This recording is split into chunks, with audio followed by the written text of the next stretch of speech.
Hi, everyone. Welcome. I'm so glad you're here. Thank you so much for joining us, and happy afternoon or evening or morning or whatever it is where you are. I am Emma Parker, and I am the project manager at the Quilt Alliance. Thank you so much for taking the time to join us today. It's lovely to see you joining from all over the world. This is really exciting. As many of you know, Textile Talks is a weekly series presented in partnership by the Quilt Alliance and our partner organizations shown here. Our Textile Talks are recorded and available via YouTube, and we'll share the link to that YouTube playlist with you via the chat in just a moment. The Quilt Alliance is the smallest member of our group, but our mission is huge, and that is to document, preserve, and share the stories of all quilts and all quilt makers. Today, I am so excited to present an interview with HollyAnne Knight, who's the founder and owner of String & Story, who's interviewed by Janneken Smucker. This is a very special interview that demonstrates a couple different Quilt Alliance projects and programs, so we're really excited to share it with you. First, a little bit of housekeeping. You can use the chat box for greetings, comments, technical help. You can select whether you'd like to send your comment or your chat to just presenters or to everyone. So you might take a look at the settings before you send your chat. And if it's something you want everyone to see, just go ahead and select that if you're sharing a link or some other resource. Or you can send it to just presenters if you're having technical issues, although if we're talking, we may not quickly be able to answer, but we've got a few people behind the scenes here who can help you out. You can turn on live captions by clicking the live transcript or CC button on your Zoom controls. And if you're on a cell phone, you may need to back out of the meeting and access your settings options in the Zoom app. But if you're on a laptop or a desktop computer, you'll see the caption button usually at the bottom of your screen. For those of you who don't know about the Quilt Alliance and our work, we're a nonprofit dedicated to documenting, preserving, and sharing quilt stories. One of the main ways that we've done this is a project called QSOS, or Quilters Save Our Stories. It's an oral history project that's in its third decade. I can't believe I'm saying that. It's only barely into its third decade. And we've collected more than 1,200 interviews about quilters' lives and quilters' work. These interviews are archived at the Library of Congress's American Folklife Center, and they're one of the biggest collections of oral histories that they have. The project started in the 1990s, and a lot of the interviews were recorded on cassette tapes. So as a result, they were transcribed, and you could only really experience an interview as text on a page. Thanks to a recent partnership with the University of Kentucky's Louis B. Nunn Center for Oral History, these interviews have been digitized, and we can hear these quilters' voices for the very first time. So if you go to qsos.quiltalliance.org, you'll be able to hear many of these recordings, many of which haven't been heard since they were recorded. And a lot of the quilt makers have passed away, but not all, of course. We are so excited to have these new digital recordings, and we decided to put them to good use by starting a brand new podcast called Running Stitch. Running Stitch is our very first podcast, and it's hosted by historian and writer Janneken Smucker. And it interviews fascinating people from across the quilt world and draws from the archive of QSOS interviews. So Janneken has a conversation with a contemporary quilter or a quilt scholar or a quilt lover, and then she plays excerpts from past QSOS interviews over the past 20 plus years for podcast guests to respond to. And I'm really excited to announce that we're kicking off a fourth season of Running Stitch this fall. The season will focus on technology and quilt making, defined very broadly, from computerized quilting, historical advances in quilt making technology, social media communities, and much more. So we're very excited. And if you're a podcast person or if you're podcast curious, you'll definitely want to check it out. The interview you're going to hear today will be featured in that season, which is coming out later this fall, but you're getting a little sneak peek now. This is an interview we recorded last week, or a few weeks ago, last week, with HollyAnne Knight, who is the owner of String & Story, which is many different things. It's an online learning platform for digital education about free motion and long arm quilting. It's an online community of quilting rock stars. You'll hear HollyAnne talk a little bit about that in her interview. And now a brick and mortar quilt shop and teaching space in downtown Duluth, Georgia. You'll hear more about HollyAnne's career and passions in this interview.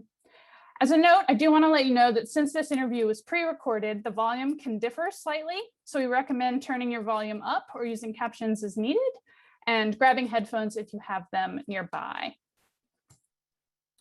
Our interviewer for this interview is Janneken Smucker, who's a professor of history at Westchester University in Pennsylvania, where she specializes in digital and public history and material culture.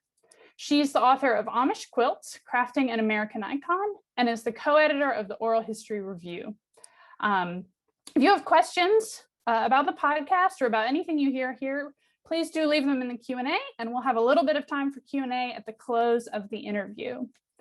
I'm going to go ahead and fire it up, and I may need to reshare my screen. We'll see. 1 second. Oops. Hi, this is Janneken. Oh, one moment, folks. Sorry about that.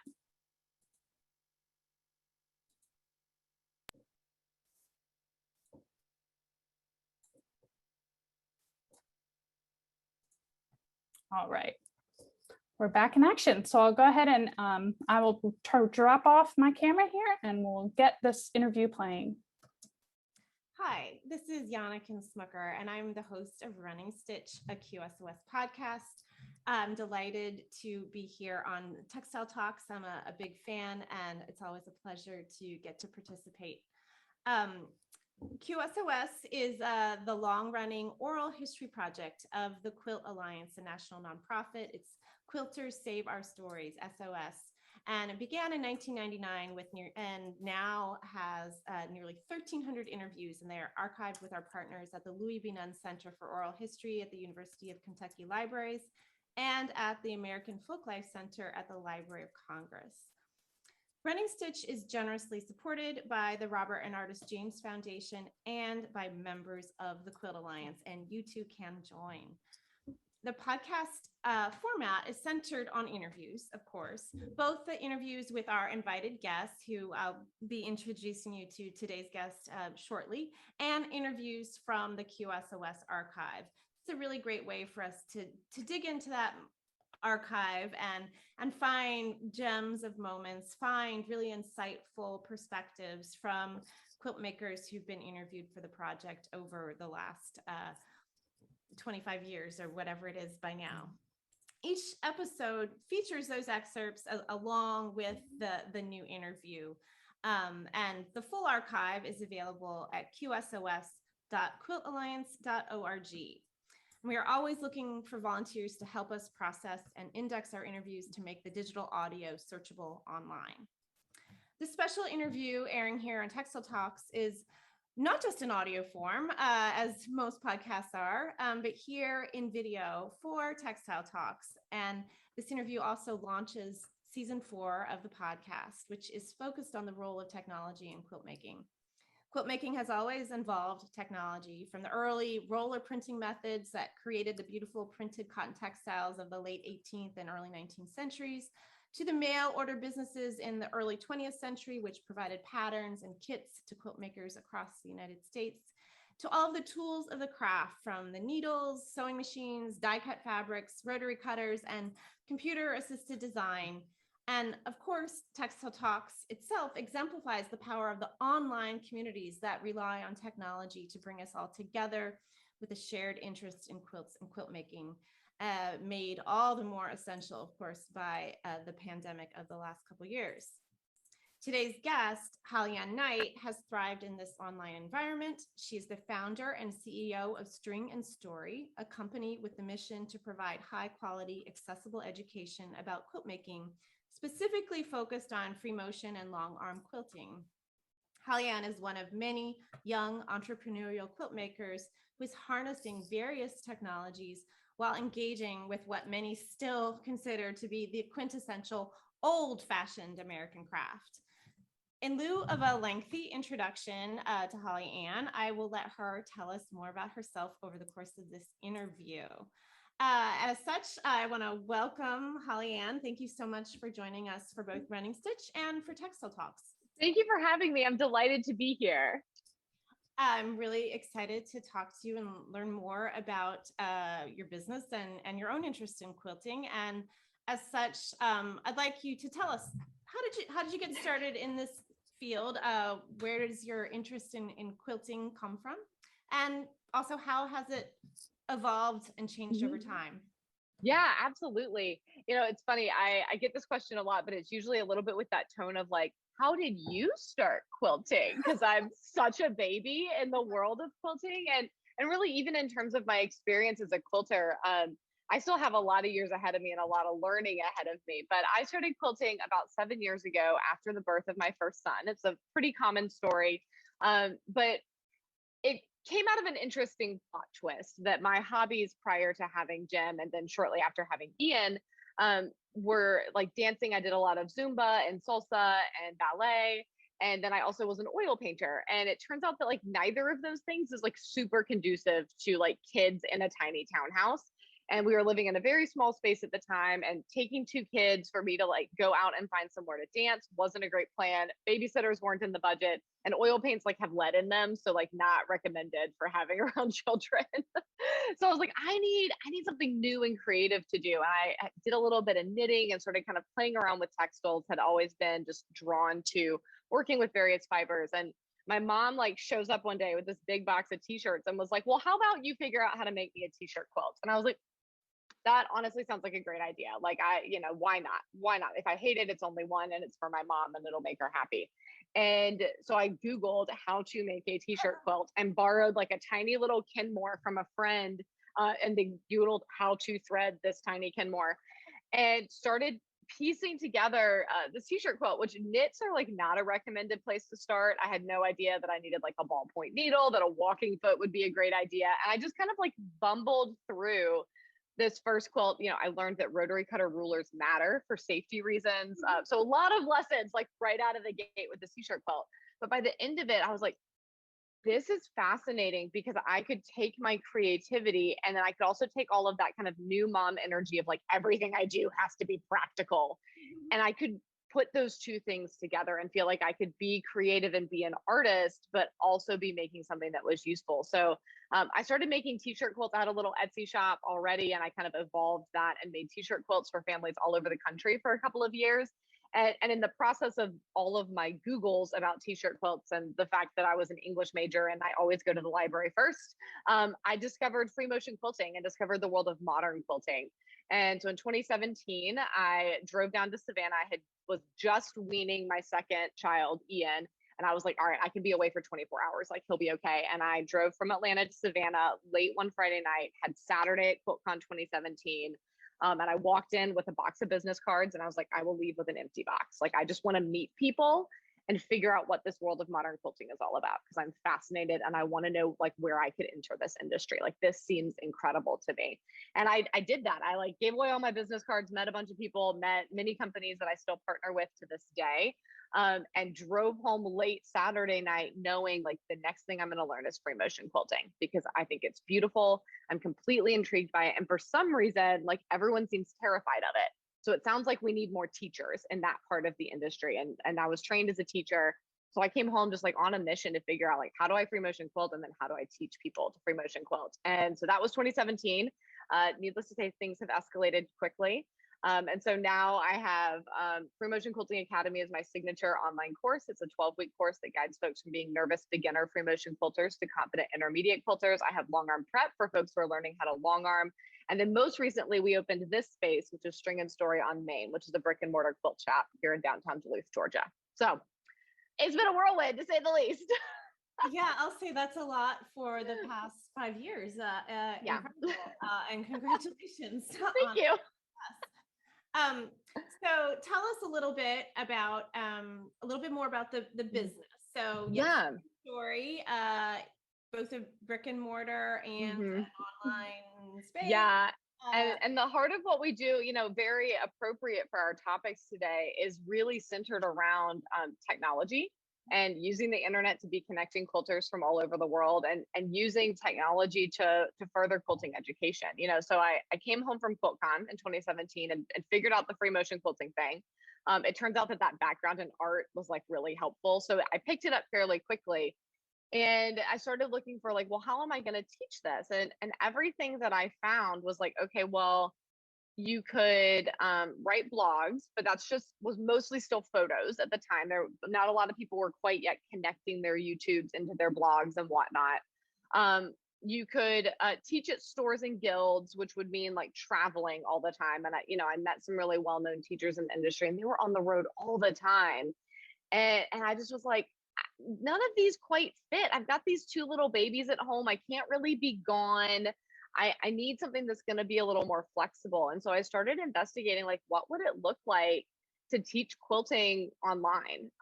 We had Craftsy at the time, but it wasn't people's go-to. It was like, oh, I'll sometimes put that on in the background. It's enjoyable, but I didn't meet a lot of people who were very seriously like using Craftsy to like learn as their main vehicle of quilting education. And I was like, well, but that's the model. Like, that's where this is headed. If I don't want to travel and I need to connect with people beyond my kind of immediate sphere, because I needed to be like in my house, not just like now I could be in Duluth, like my kids are in school, like I could, be gone during the day.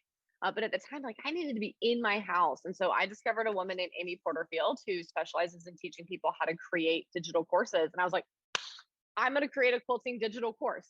And I got laughed at by a lot of people in the quilting world quilting wasn't prepared for that idea in many ways. And there were folks who were like, oh, that'll be a great idea. And there were a lot of folks who were like, that's the worst idea I've literally ever heard. But I just decided to give it a go. I was like, worst case scenario, it doesn't work. And I go back to the drawing board. And what I found is that as technology has influenced quilting and as technology has moved more shopping and things online, so that even in places where there's a lot of quilters, there's not necessarily a lot of quilt shops, there's not necessarily a lot of places to connect in person. Folks were really wanting to connect online. And I have a lot of rock stars in my audience, whether they live in more rural areas in the United States or more rural areas elsewhere, or just live outside of the US where there's less quilting. And, in many places, they needed a central hub for their education. And there was a lot of desire to connect online and to be people's, guild, if you will, just by nature of spending time together regularly. And that's become really central to String and Story. Most recently, we kind of went old school in a way with opening the brick and mortar, but that's really born out of having done these last 2 years in the pandemic, having more and more rock stars that as they're out on the road again and they're traveling, the idea of being able to be in person is the new novelty. And so now we can do both of those things. For folks who can't come to us, we're still very heavily online and heavily leveraging, internet connection and whatnot. But we love being able to welcome people into a physical space as well and like make that in-person connection after years of talking through a screen. Can you clarify Yeah. when you say rock stars, tell us about who? Yes. Okay. So my students and community members, we refer to them as the quilting rock stars. And I wish I could like tell you the moment this term was born. I know it was born 2018-ish. And I, for the first time, I was starting to go live on Facebook, and I was needing to address everyone present. And I'm from the South, so like we say y'all, but somewhere along the way, like someone had commented on like, oh, you're so Southern saying y'all. And I don't think they meant it any type of way, but like, I was like a little baby teacher, and like, I was like, oh, like maybe that's not like welcoming if you're not from the South, maybe you're not sure like what's going on with that. Or like sometimes my international rock stars would be like, what is this word? Like, we don't know this word. So it's like, what is a word that like a lot of people are going to know that's a good like collective noun, that's encouraging, that's gender inclusive, that's like all the things, especially considering the fact that like I am a whole baby. And like at the time I was like 24 years old, talking to, these amazing women who are my mom's age or my grandmother's age or my great grandmother's age, and wanting to be like playful and fun and welcoming, but not lose that sense of respect as well for the fact that many of these folks have been quilting for longer than I've been alive. And something about rock stars, I was like, I kind of tossed it out one day and everyone was like, we want to be rock stars. Let's be quilting rock stars. And it just stuck. And it's become really like key to the String and Story brand of like how I refer to my students and how I refer to our customers.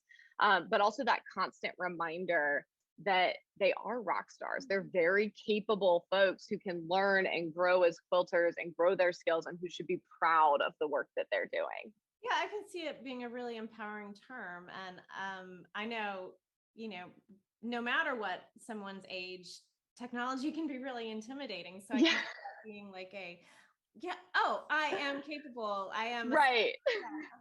That's great. You can do this. Yeah. And it's funny because for as much as we do use technology at String and Story, like there's many ways in which I'm like not super tech savvy. And, you know, I'm sure we'll get into this as we talk about long arm quilting and things. Like all my quilting is hand guided. And I've gone to all the demos on computerized quilting and I'm like, that is so cool. My brain doesn't want to. Like, and that like tension of living in that tension of like simultaneously we're a really tech forward brand, and also there are things that I'm like, not there yet, maybe someday.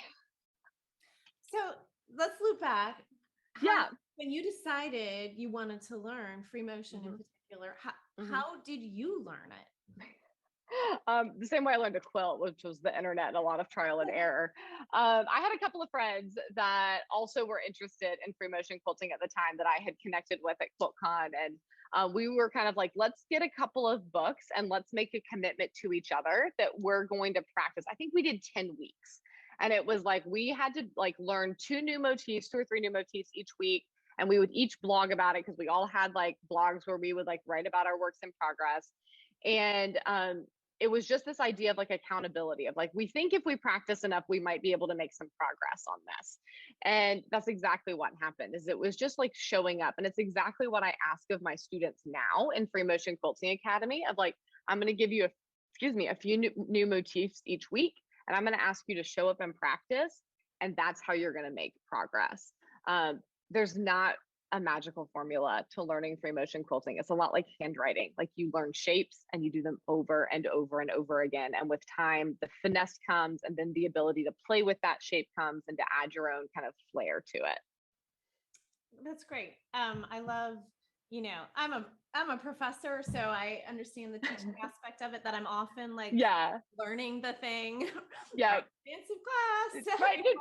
Yeah. So my plan was to be a professor. I clearly got derailed. So here we are. Yeah, I get the process of like, okay, first I have to learn this new skill or content or whatever it is, and then figure out how to teach it. Yeah. And then it's amazing because then students start to make discoveries on their own, right? And they come back and share with the class, like, I tried this thing and it worked really well. Like, see if this helps you.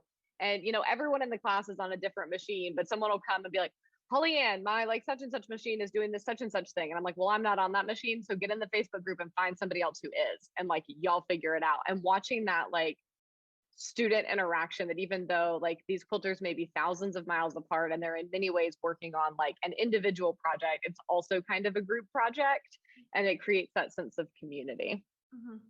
Yeah, it's kind of fascinating how much technology influences community building today. And that, mean, as you noted, I mean, that was we were already moving in that direction before COVID-19, and obviously we've become all the more dependent. Yeah. So as I said in my intro, quilts and technology have always gone hand in hand, even though we often regard quilting as this, you know, old-fashioned craft of the past. It's always been dependent on technology, and has changed. The types of quilts and the types of quilt making techniques have changed because of technology. As part of our QSOS archive of our oral history interviews, we've often asked our interviewees about the role of quilts and technology.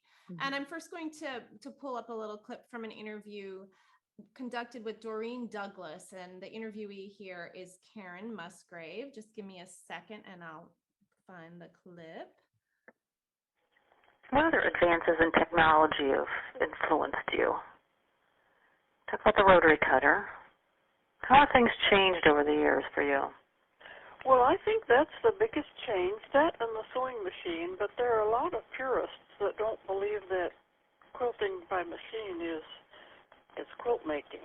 In order to quilt something that's going to last a lifetime and have some value, they believe that it has to be hand-pieced.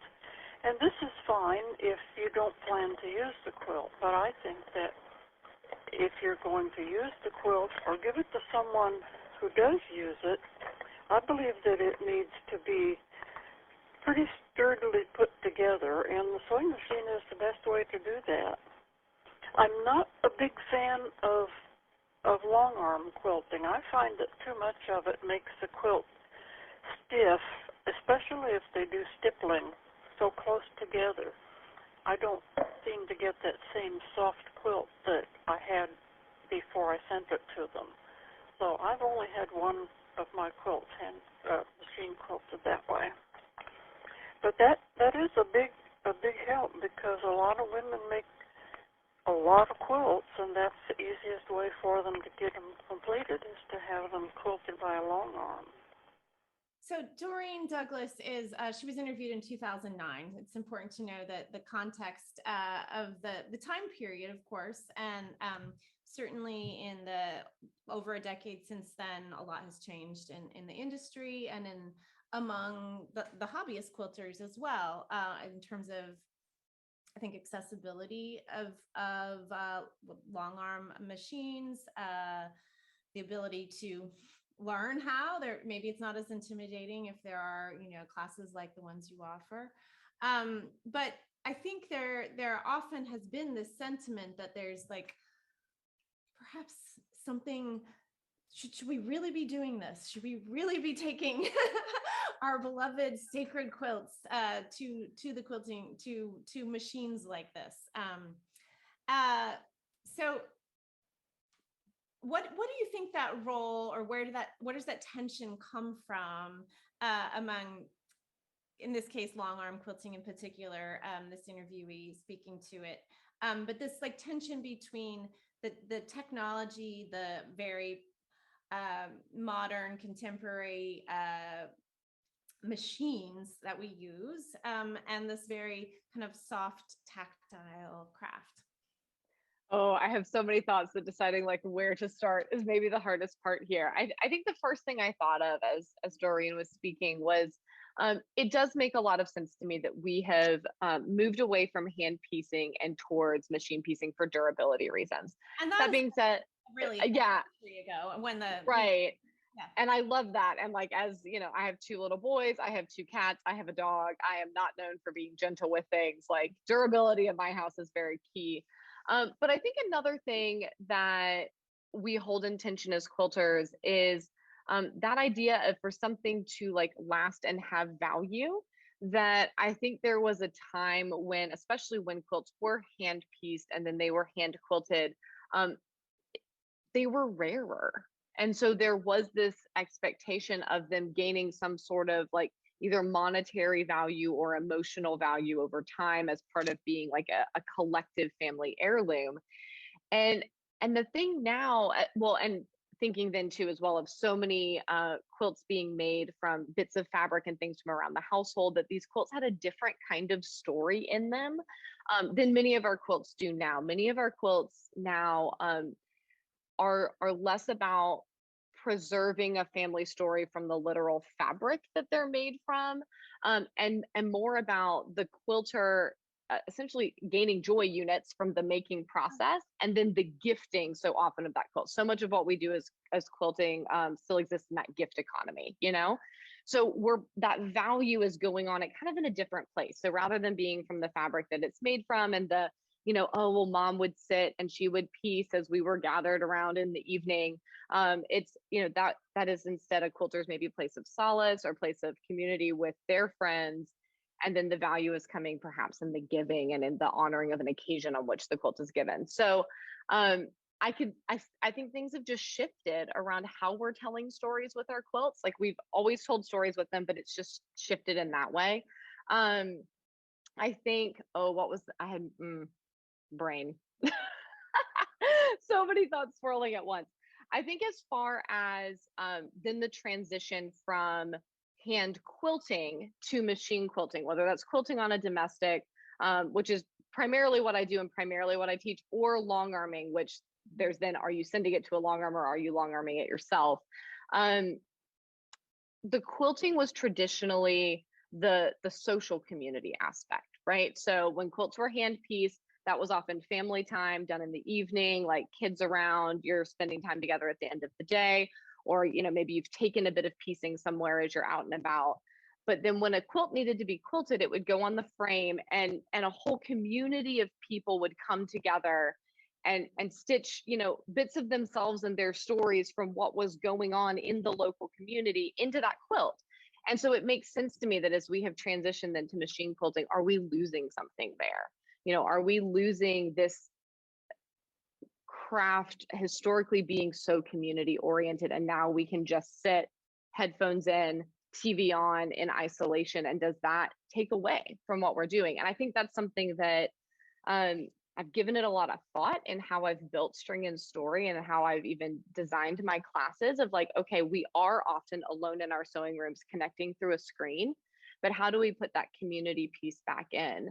And, you know, that's where leveraging things like live video has come into play. That's where like having our Facebook groups has come into play, because I think it is worth honoring that collective spirit that has always existed around quilting. I don't think that means we have to stick with hand quilting in order to achieve that. It's just shifted like so many other things that we've done. As far as sending quilts out to long armors, again, I think because so much of where we make meaning in quilting now is where the quilter is getting joy, that if the person making the quilt doesn't derive joy from quilting it themselves, I think it's fine to send it to a long armor. Cotton thread will help solve that stiff as a board problem. It's heavy quilting with synthetic thread will make things very cardboardy. But then, you know, as far as quilters long arming themselves, that's no different than them being on their domestic. And for my quilters that make a lot of bed-sized quilts, I'm like, if it fits in your budget, you would benefit from a long arm because you will save your shoulders. Quilters save our shoulders. Maybe Right, that's yeah, a new QSOS here. So I have many thoughts kind of all around all of that. That is so insightful. I mean, that socially productive aspect of hand quilting together. I mean, that's how I learned to quilt with my mom and my grandma. And I am very attached to hand quilting, even though it's been a long time since I've sat around a frame in that manner. But the interesting thing is, even from some of my research on, you know, quilt making in the first half of the 20th century, women then, some of them just like to piece quilts or applique quilts, weren't interested in quilting, and they would send them out, you know, for hand quilting. For hand quilting. I love that. Women supporting women. Right. It's not that different. I mean, yes, there's a different kind of machine involved. But that, I mean, that's entrepreneurial community, even if it's not social community, which I think is worth looking at. Yes. Yeah. And the entrepreneurship has been involved in quilt making since the conception as well. I mean, there were professionals, you know, 200 years ago, but yeah, it's really interesting to think about that. There's a sort of mythology, of course, of quilting, quilt making, that a woman just loves this domestic art, and like, we all have our favorite parts of the process, and frankly, you know, there'd be so many more UFOs sitting around if we didn't have services like agreed.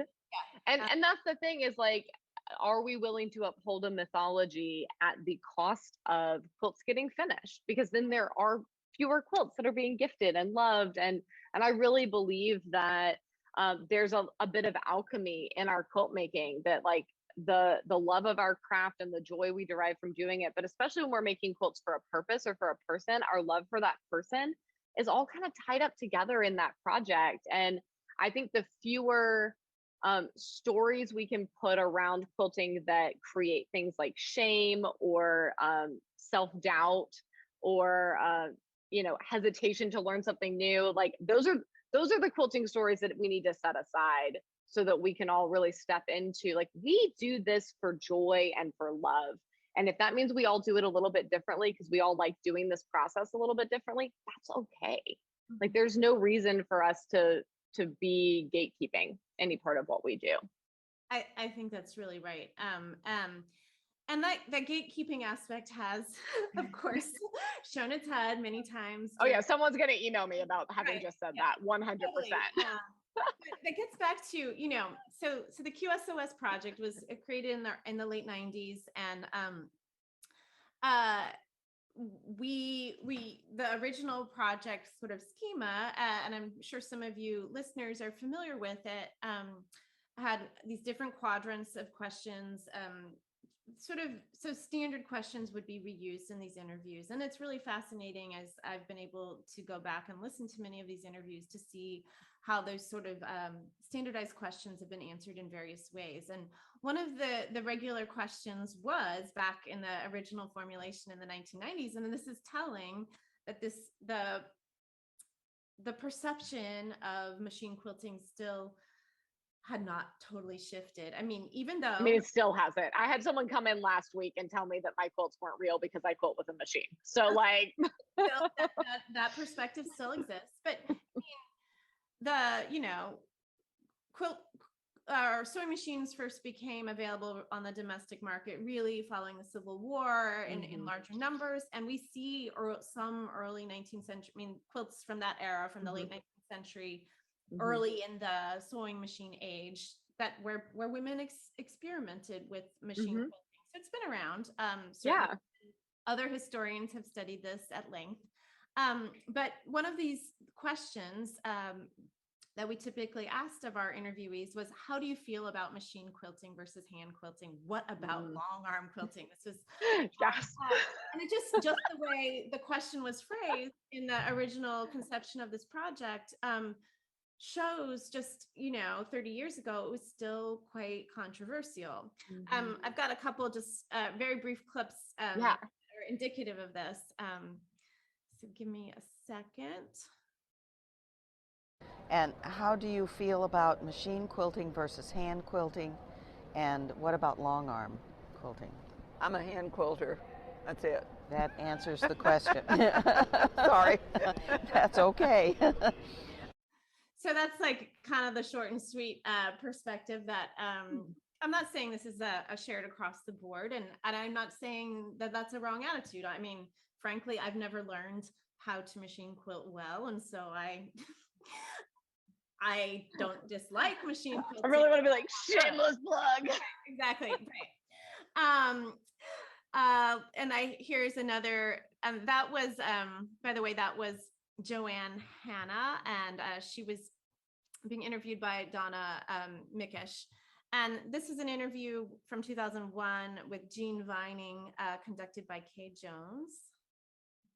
Really, to me, a great quilt is one that has been hand quilted.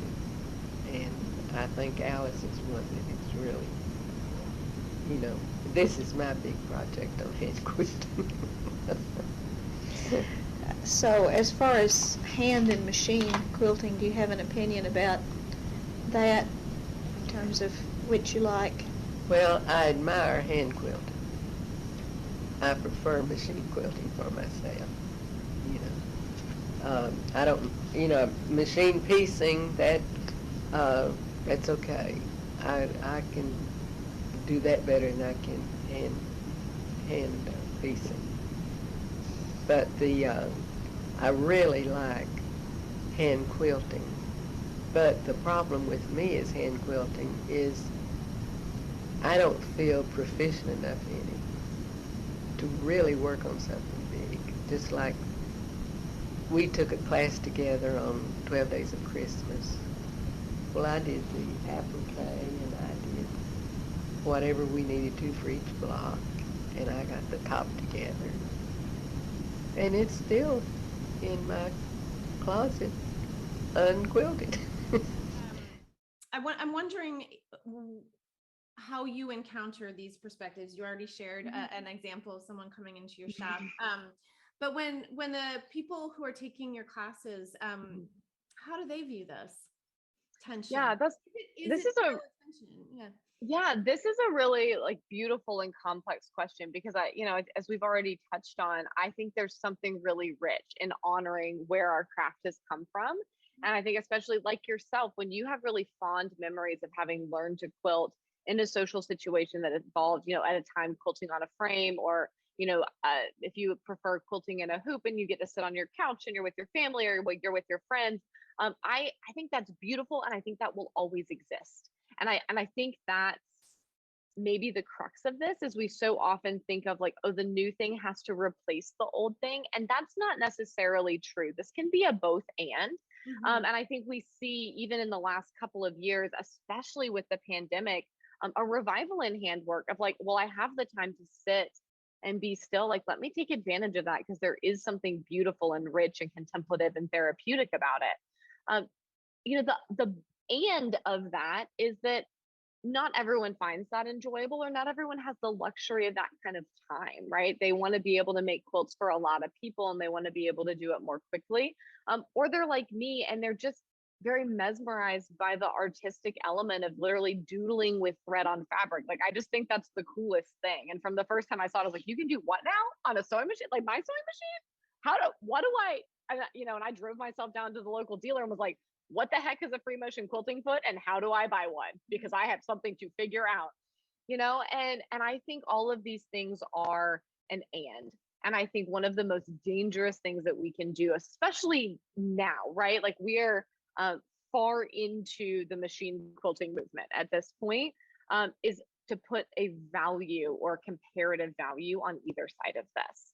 Because the richest thing is what is going to bring you as the quilter the most joy, and what is going to steer you away from shame or embarrassment or not finishing your quilts. Mm-hmm. And I think that's the most common narrative I see among my students is whether they just think they can't free motion quilt, or that they shouldn't free motion quilt, or that it's supposed to be long armed because that's the modern thing to do.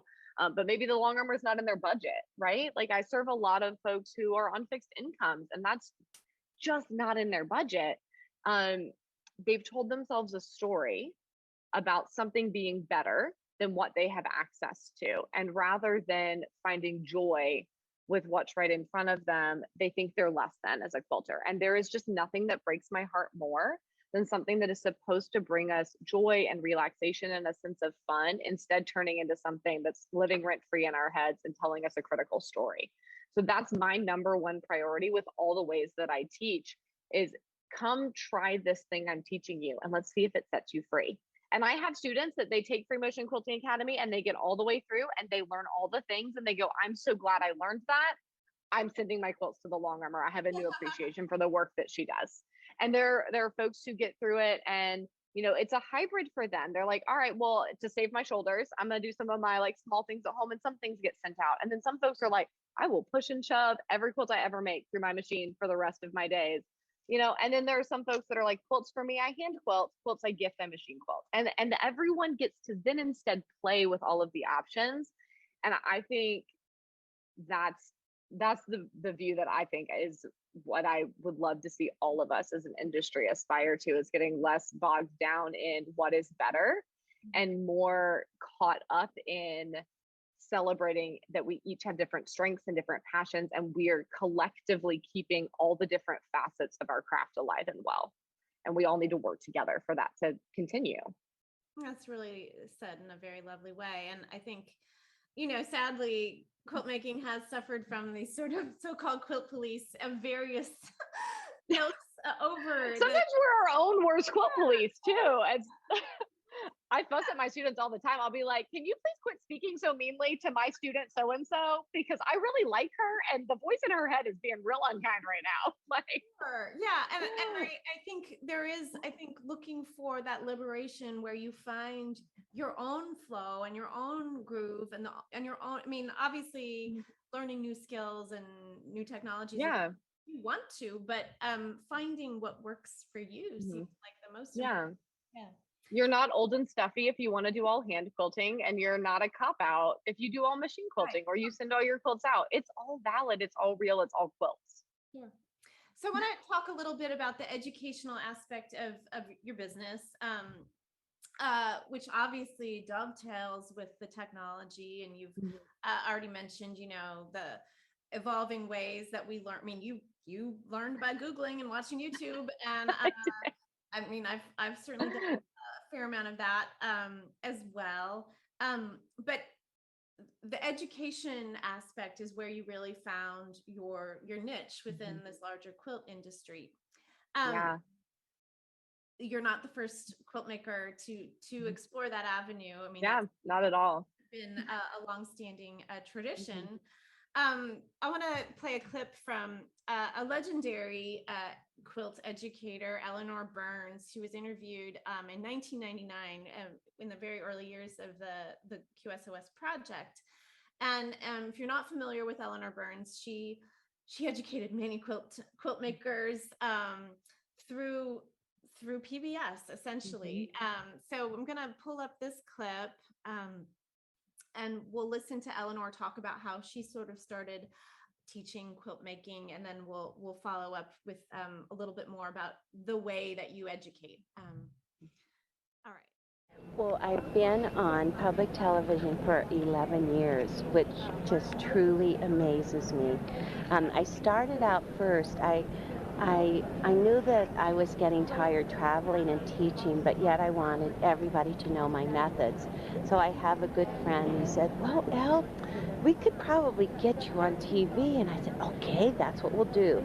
So we bought just kind of like an upscale consumer camera, and we started going out to the classes that I was teaching, and he would videotape me, and we would edit it, and we'd look at it and go, no, that's not good.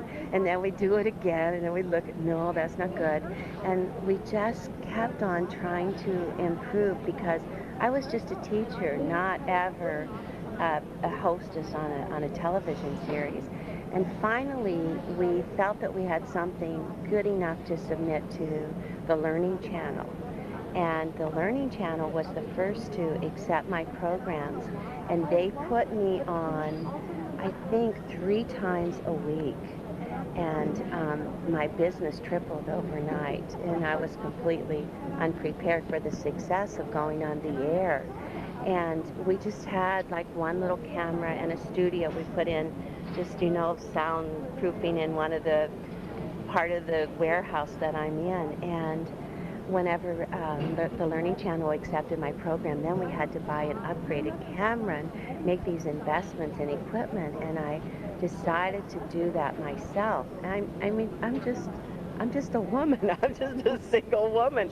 But through the years, we ended up putting together a professional broadcast studio that after the Learning Channel accepted me, I went on PBS, and it was Nebraska that got me on public television, because they did a letter writing campaign to their PBS station. I think they sent like 3,000 signatures, and the program director called up and says, we have to have you. What are you anyways?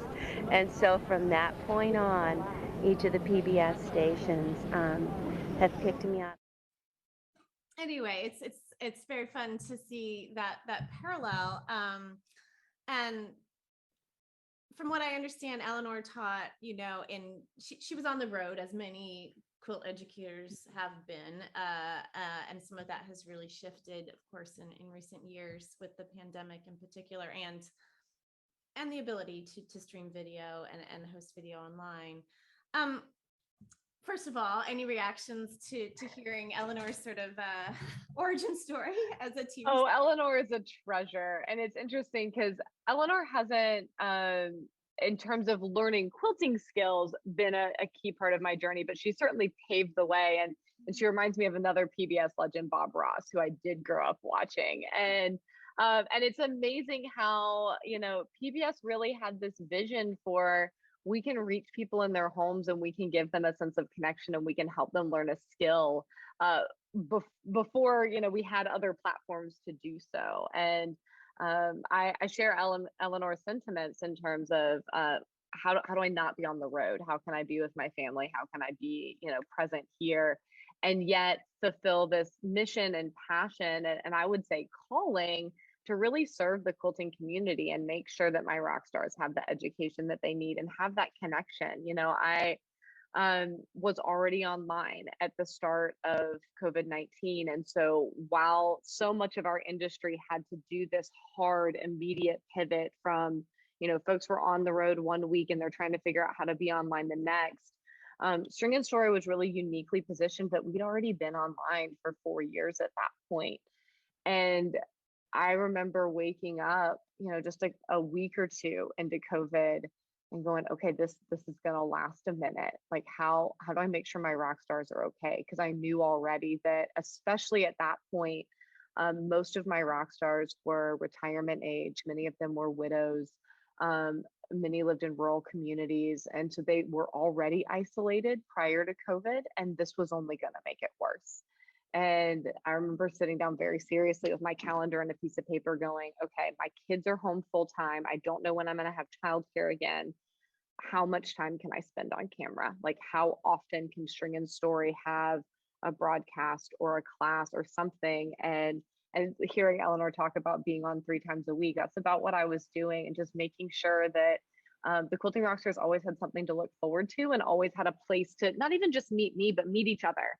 And it was a virtual meeting, and it was often via something like Facebook Live. So it wasn't even a lot of like faces on camera, but just being able to chat with each other in the comments and connect with life outside. Okay, I'm in Duluth, Georgia. It is sunny and 75 here. What's going on in Seattle? What's going on in Texas? What's going on in Canada? Like, how is everyone? Are everyone's family safe? Are you safe? You know, and I made the comparison a little while ago that it was almost like pastoring during that time of like, let's all stick together now. Come on, we got this. We're gonna get through it. And it's been a rich blessing. Like, being online was already an amazing experience of getting to connect folks to folks of different ages and different cultures and different backgrounds and races and religions and everything else, and watch folks build connections that would never happen otherwise, just from proximity. But then to get to do that through COVID, I felt like String and Story was in a really special position, and that is heartbreaking and hard as the last couple of years have been. There's also this part of me that will always treasure being able to show up and being ready to say, all right, rock stars, like, we got each other. Yeah, you had your community. And that's just hearing you say that makes me think, well, Eleanor's model of being on the Learning Channel and then on PBS, she didn't have that kind of immediate interaction with her community, with her students that you get to, just because it was a different time and a different technology. And yeah, I can see it's so valuable that you, not only that you get to interact with your students, but they find each other as well. They find each other. Yeah. And sometimes they find each other and they're like, oh, we live, 3 miles apart from each other. Let's go get lunch. Sometimes it's like that. And sometimes it's these like long distance, friendships that form. And even just last week, I was teaching a free motion quilting workshop and had a few folks joining me via Zoom. And one of my students had COVID. And she was like, I'm feeling okay, but I have to be masked and I have to be home. And yet I don't have to miss my quilting class, and that was really special that we could sit there. And I was like, how are you feeling? Like, do you need anything? I'm hundreds of miles away, but just being able to, literally have COVID and not have to be alone, I think was really special. Yeah. I wanted to there's so much question about the Bob Ross connection. I saw that you had a line. It was called PBS Colors or something like that. Is that with Paintbrush Studio Solids. Yeah. So they're a fabric house. And I designed quilting panels that are based on quilt patterns that I'd written. And they approached me a couple of years ago and they're like, will you teach free motion quilting? And, one of the big fears of folks learning free motion quilting is about ruining their quilt. Yeah. What if they could just buy the panel and they don't have to do the piecing part, but they can then practice the free motion quilting? And, so now there's a Lanterns of Hope, which is a deconstructed log cabin. Star Island is like, big star blocks. And then there's placemats and table runners. And so it's this opportunity to go from, your practice sandwich of free motion quilting to something that looks like a quilt before you actually get onto your actual quilt. And it creates that intermediate step. Very cool. Yeah. PBS is just coincidental. That's coincidental. Yes, it is. Yeah. A Bob Ross shout out. Yes. Yeah. So but my early art years were surrounded by Bob Ross, and my dad, the famous kind of origin story of me moving towards a more creative career was in middle school when I had an art studio in my parents' attic over their garage. And for my birthday that year, I got a little TV with a VHS player that I could record Bob Ross on the family TV and then play it in the studio. And then my dad decided that Georgia heat was like unacceptable temperature to be in an attic all summer painting with oil paints. And so he cut a hole in the side of the house and put a window in so I could have a fan up there. So lots of like Bob Ross and painting connections that have led into, now being in this really lovely space. And It's a big upgrade from the attic. Yeah, and I can see how he would be an inspiration to you, and like reaching people where they're at, and being such a supportive and and a model for how to teach through a screen, you know, because that's its own thing, as Eleanor even referenced, of like that teaching in a classroom and teaching through a screen are two different things. And holding both of those skills in tension is really important. Right. Well, it's been such a delight to talk to you, HollyAnne, and I really have enjoyed learning, your various origin stories, and hearing about the role of technology in your business and in your quilt making, and such a cool service that you provide. And thank you. Really hope that you all out in Textile Talks land have also enjoyed this conversation. This interview will be of course aired and preserved online as part of the Textile Talks series, but we'll also be editing it into a podcast episode that will be airing this fall as to launch our season 4 focused on technology. And we hope you will subscribe to Running Stitch and listen in. And again, if you'd like to join as a member of the Quilt Alliance to support the ongoing work of documenting, preserving, and sharing the stories of quilts and quilt makers, you can find out more about how to be a member at quiltalliance.org. And HollyAnne, thank you so much for sharing your time with us today. Thank you so much for having me. Y'all, you can find me across the internet at String and Story on social media, or at stringandstory.com. At the time that this is coming out for Textile Talks, our next class enrollment will be Free Motion Quilting Academy. And that is accessible to students on both domestic and long arm machines. And then at the time that the podcast will be coming out, we'll be approaching our long arm prep enrollment. So I hope that I'll see y'all joining me on social media, but also in some of these classes, because I would love to guide you to quilt with confidence. Wonderful. Thanks, HollyAnne. Thank you. All right. Wonderful. Well, I really loved, I feel so inspired and sort of anti-quilt police and ready to take a lot of things on for sure. We do have HollyAnne with us. We don't have a lot of time for questions, but I would, if she will join me just very briefly. Hi, HollyAnne. Hello. Thank you so much for having me. This was so fun. Yeah, thank you. I'm sorry we don't have more time, but I do have That's okay. one quick question for you, Yes. Which is, so a lot of folks ask sort of, they're beginners. They maybe are wondering if they have the right machine. I know you're a big advocate for quilt with the machine that you have, and just figure it out. And also a couple people are asking how they can level up. You know, maybe they're already feeling comfortable with doing some free motion quilting, but are trying to do bigger pieces, or trying to, take on something a little more complicated. I'm just wondering what resources you have and what advice you have for both the brand new beginners and the getting ready for something more.